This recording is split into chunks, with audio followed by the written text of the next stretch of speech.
You don't know anything about these January 6 cases. You don't know why these people are in jail. You don't know that a man is in Brooklyn right now for 3 years without charge or trial. And when Donald Trump says these people have been held for too long, you say, no, Trump is wrong. Keep them locked up. That's fascist.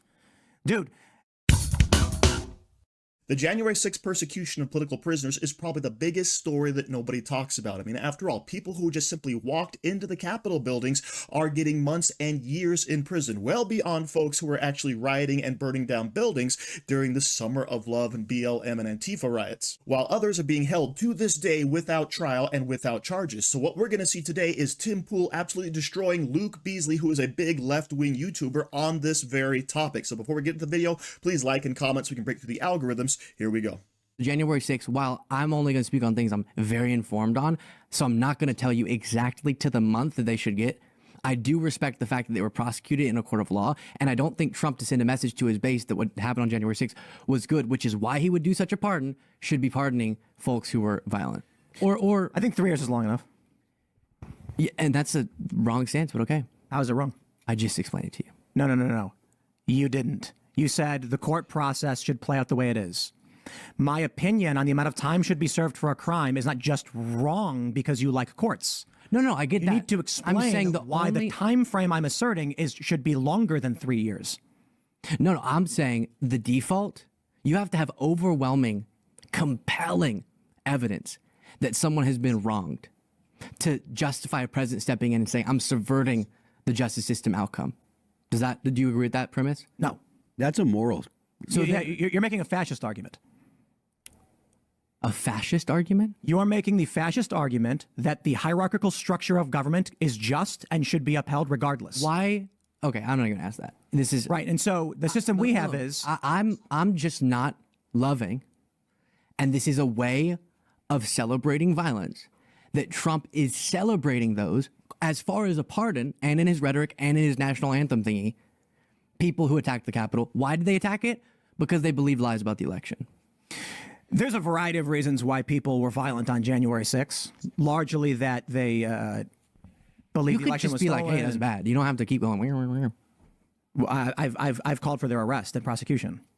Like, this is not a shock to my audience. My reporting is responsible for the arrest of a couple of January 6th My point is that if you've got somebody on a misdemeanor charge who's been held without trial, a pardon makes perfect sense, unless you're a fascist. And the system is just. So it's like Benjamin Franklin, who said it is better that 100 guilty persons escape than one innocent person suffer. You've taken the Otto von Bismarck approach of it is better that 10 innocent people suffer than one guilty person escape. No. Yeah. Well, okay, you have. No, right. I So haven't. no. Stop. You don't know anything about these January 6 cases. You don't know why these people are in jail. You don't know that a man is in Brooklyn right now for 3 years without charge or trial. And when Donald Trump says these people have been held for too long, you say, no, Trump is wrong. Keep them locked up. That's fascist. Dude. You've been sitting here with no knowledge of the specifics of some of these cases. There is a man in Brooklyn right now. I'm going to say it again. No charges whatsoever brought. He's been in jail for 3 years. For you to sit there and say it is good that he remains locked up is fascism. That is saying the hierarchical system of the courts and the government is just, and the process is all that matters. And I am saying perhaps 3 years is enough, because I actually have moral logic and an understanding of these cases. Hence, my position on January 6th has always been the people who have attacked police must go to prison. But 3 years is a long time for assault on an officer. We have seen people on the far left, notably when they were firebombing shit all across Minnesota, 33 people murdered. And how many criminal charges do we get for this? When they firebombed a police station and forced the police to evacuate. On May 29th, 2020, when thousands of far leftists firebombed the White House grounds and set fire to St. John's Church and injured 100 police officers, how many people went to prison for 3 years? How many of them who never showed up on that day are in prison for 20 years? Enrique Tarrio wasn't even in D.C. on January 6th. And you are saying that man who his only crime was, quote, don't leave. That's his only crime. You think he should be in prison for 20 years because you're a fascist. You don't care what the facts are. You don't care if this is unjust. You only care that the machine state has decreed you are not to be locked up. And this is the problem I have with the left. They don't know the facts. They don't care about the facts. Democrats. They view morality as a blanket government stroke of the pen, and every person, regardless of their crime, should be in prison for decades. I reject it outright. The people who fought cops should go to prison. They did. It's been 3 years. But when you've got people who are on misdemeanor charges for having walked into a building at 4 p.m. after the riot, and I know some of these people, they walked into a building for 2 minutes and walked out, and they got 18 months for that.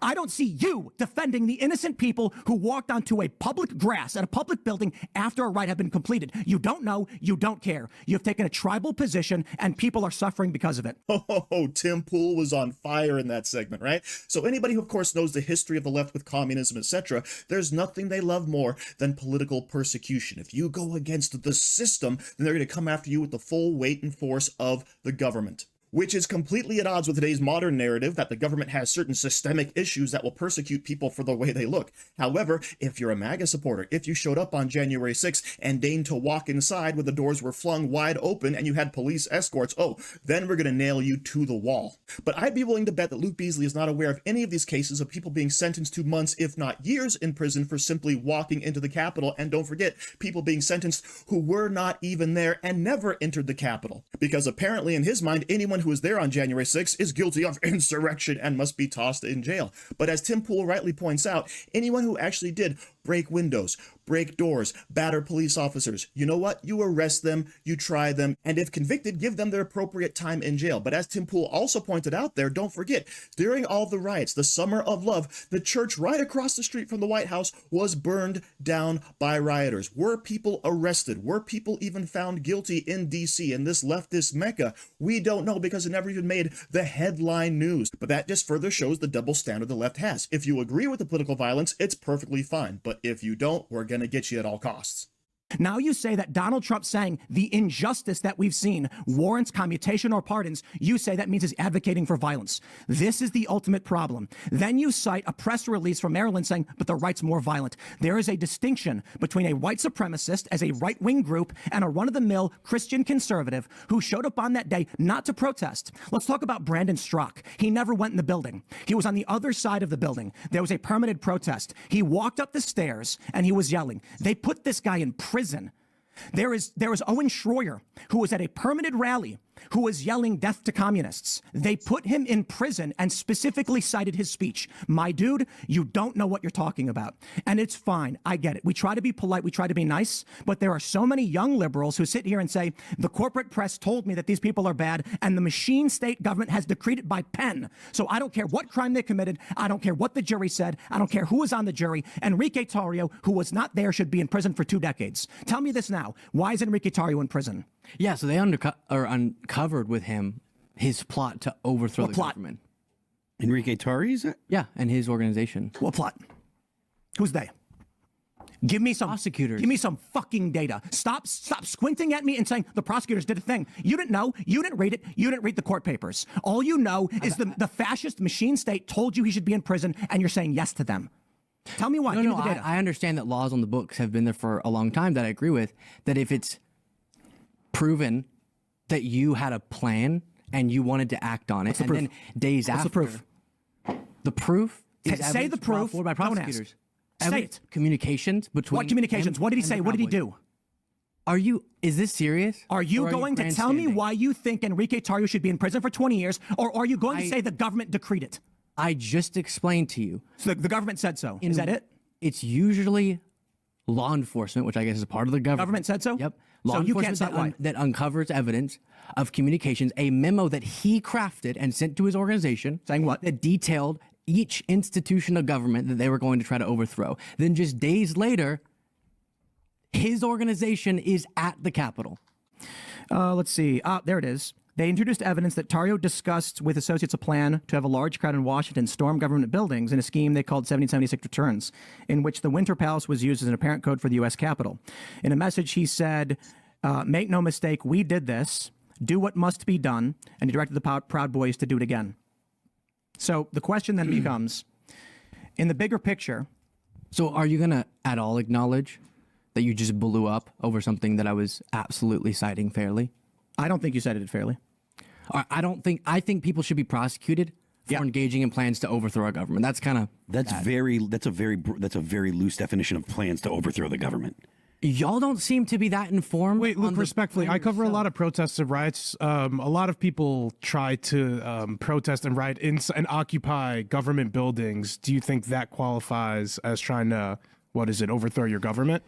No. Okay, good. So, I mean... but if they had a plan to take control of the government, which was this one. If this was an actual plan, this was the leastly poorly, most over the government, ridiculous plan ever. They went after people for having Lego sets of the Capitol. Yeah. I mean, the level of political prosecution here. Would you even admit that there was some level of politics when it came to the prosecution of the J6ers? Would you say politics played a role in this? Engaging with this as thoughtfully as possible, not trying to grandstand. Of course, often for very justifiable reasons, prosecutors will try to make an example of someone who, for example, tried to overthrow the government to prevent the peaceful transfer of power. I see why such a thing, personally, I reject categorized as sedition, overthrow the government, would be uniquely bad to prosecutors and political in that this all involved politics, right? And thus, I'm sorry, I have to say this. The Wikipedia article making those claims is not citing any actual proof that they said those things. So when fact-checking in real time, Enrico Tarrio, the leader of the Proud Boys, who's gotten 20 years in prison for supposedly planning a complete takeover of the government, okay? So when you pull up the article, you see that the plot was basically to go into buildings and occupy them in terms of protest, right? Not to take over the government, not to, of course, give the reins of power back to yourself. That would be an actual insurrection. But, oh, they had a code word for the Capitol. It was the Ice Castle. But, of course, this was the plot that was going to bring down the government. Some people messaging each other about where they were going to be at what time. And, of course, Donald Trump wanting to pardon them is akin to violence, all right? So it's totally okay when Joe Biden does it, but when Donald Trump talks about doing it in the future to people who were clearly prosecuted for political purposes only, well, that's completely unacceptable to the left. So thank you very much for watching. Don't forget to like, share, comment, subscribe, and stay safe out there, people, because they're coming after you.